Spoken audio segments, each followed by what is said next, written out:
Com 44 motirôs, poucas vezes na minha vida, meu Exanhê ficou tão tocado com uma obra como ficou com essa.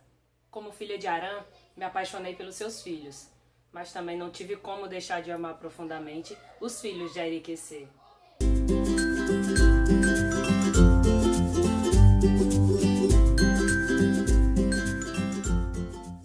Olá! Então, gente, que palavras são essas, né? Que vocabulário é esse? Esse vocabulário, ele tá presente nessa obra que a gente vai falar hoje. Que assim, gente, como eu falei na abertura, ó, não tem condições. Ela se tornou uma das obras da minha vida. Vou falar então de uma trilogia, né? De um escritor brasileiro, novo e atuante, que se chama Ian Fraser, ou Ian Fraser. Eu vi sendo chamado das duas formas. Então, eu apresento pra vocês Araruama. Trouxe logo os dois, certo? Porque eu amo esse livro. Amo, amo, amo, amo. Já disse amo? Pronto, amo. Bom, esse post veio junto com quando eu comprei o segundo volume, né? Sim, já tem 2 volumes. O primeiro volume, Araruama, o livro das sementes. Ele foi lançado em 2017. Araruama, o livro das raízes, é o segundo livro de uma trilogia. E Araruama, e o terceiro livro de Araruama ainda não foi lançado, infelizmente, certo? Assim, pra quem vai começar a ler agora, já saiba que você vai ficar em sofrimento até o terceiro livro ser lançado, tá bom?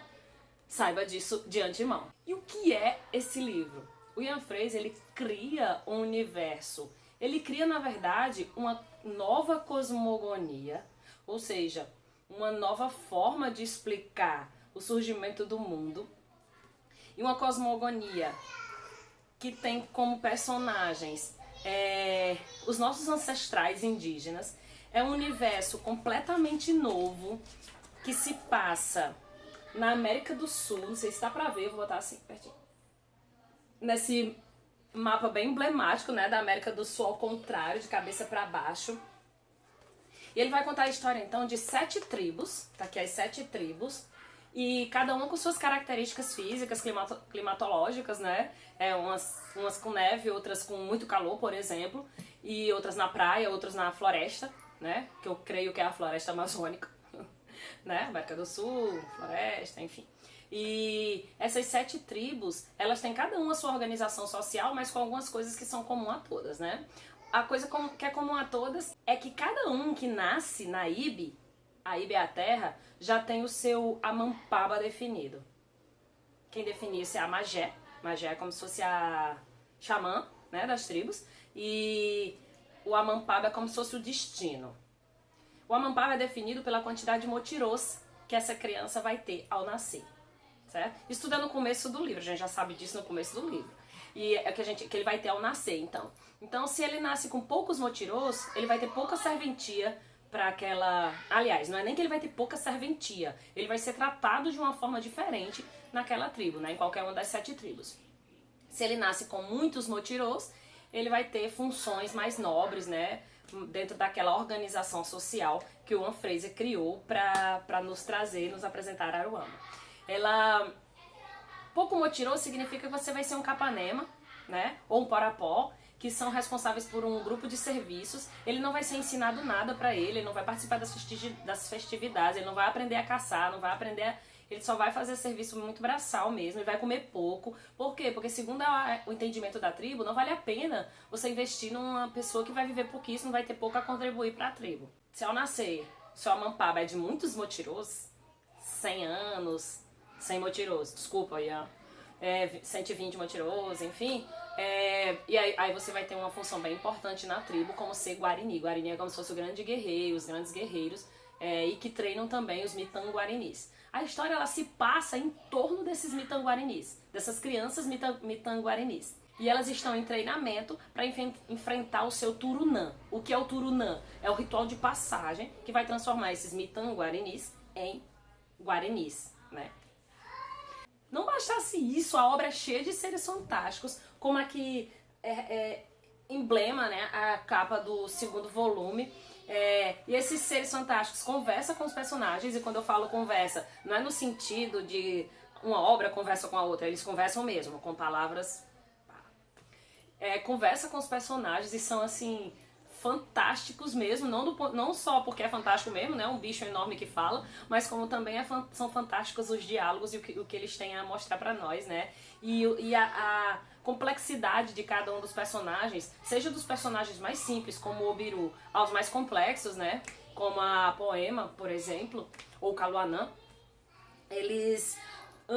não importa qual a complexidade do personagem, não é a complexidade do personagem, né? Qual a importância do personagem na obra. Eles são seres muito complexos e aquela organização social maltrata ambos, né? Vocês vão perceber ao longo da história que ela tanto maltrata o Obiru, que nasceu com poucos motirosos. Eu tô dizendo isso porque isso é logo o comecinho do livro, tá? Não tô dando spoiler, não. Como maltrata Kaluanã, que nasceu com mais motirosos do que os seres humanos da época foram capazes de contar. Né? Se tornando então o Paini das 7 tribos. Paini é como se fosse o grande líder das 7 tribos. Se tornando não, né? Ele vai se tornar quando voltar do Turunã. E aí, gente, no final do primeiro livro, a gente começa a sentir um desespero, sabe? Porque vai terminando o livro e não começa o Turunã. E aí que a pobre mortal que nem eu vai entender que o Turunã vai se passar no segundo livro, né? O segundo livro é o Turunã, do começo ao fim. O primeiro termina, eles chegando em Miboitatikal, que é a tribo de onde saem, partem para ir, que é de um extremo, né? Deixa eu mostrar aqui. Eles partem daqui, Miboitatikal, para chegar em Vituruí e lá conseguir o seu Essapira. Essapira é como se fosse um presente que a Magé dá para eles, que vai representar aí... É um presente que ele é especial para cada um deles. Se eu pudesse escolher meu personagem mais...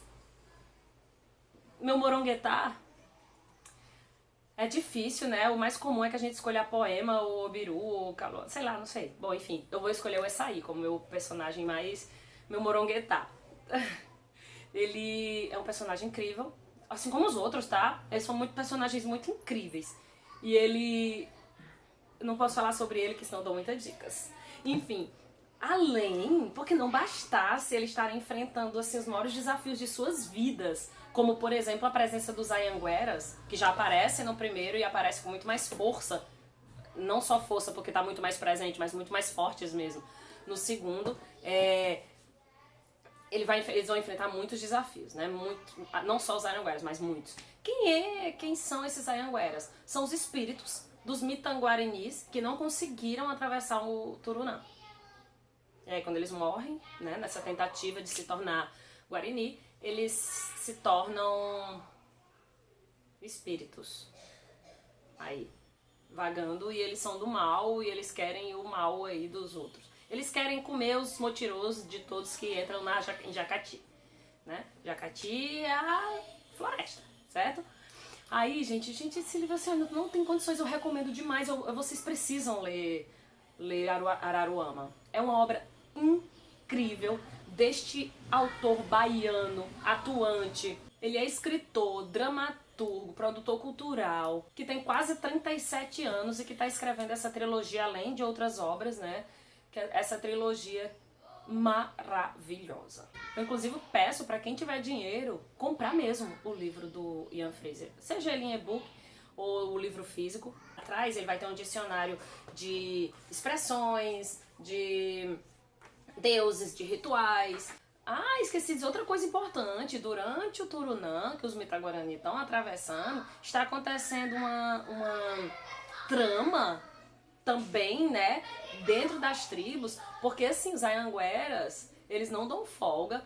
E aí os homens, a Ibe tá mudando, que é a terra, né, ela tá mudando. Os homens estão conhecendo sentimentos que eles não conheciam, como a inveja, por exemplo, entre outros, que não fazia parte daquele universo, e isso vai transformar profundamente as 7 tribos, né? E aí vai começar uma trama paralela que eu não posso contar, porque senão eu dou spoiler, e que assim, gente, é de tirar o fôlego mesmo, né? Além dos personagens que a gente já conhece no primeiro livro, novos personagens são apresentados aqui, personagens incríveis, tão incríveis quanto os outros, que vale a pena muito mesmo ler. Assim, gente, leiam.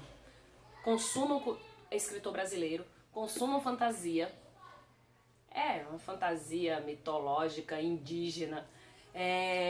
uma coisa muito legal é que ele traz muito palavreado, muito linguajar, resgata muita linguagem, muito da linguagem das nossas tribos, e também as 7 tribos, elas fazem referências a grupos indígenas da América do Sul como um todo, certo? E é tão incrível que a gente tem aqui no Brasil um escritor que escreve fantasia e que cria um universo incrível e que traz pra gente de incrível não os bruxos ou os dragões da Europa, mas os indígenas e as araras e as jaguatiricas, né, como está sendo mostrado aqui nesse painel que eu recebi junto. Não garanto que vocês vão receber ao comprar não, certo? Mas que eu recebi junto, né, corujas, jaguatiricas, enfim, o lobo branco, são seres fantásticos que aparecem na nossa obra, que não tem nada de europeia, mas muito sul-americana mesmo. Isso, assim, é incrível e é empolgante.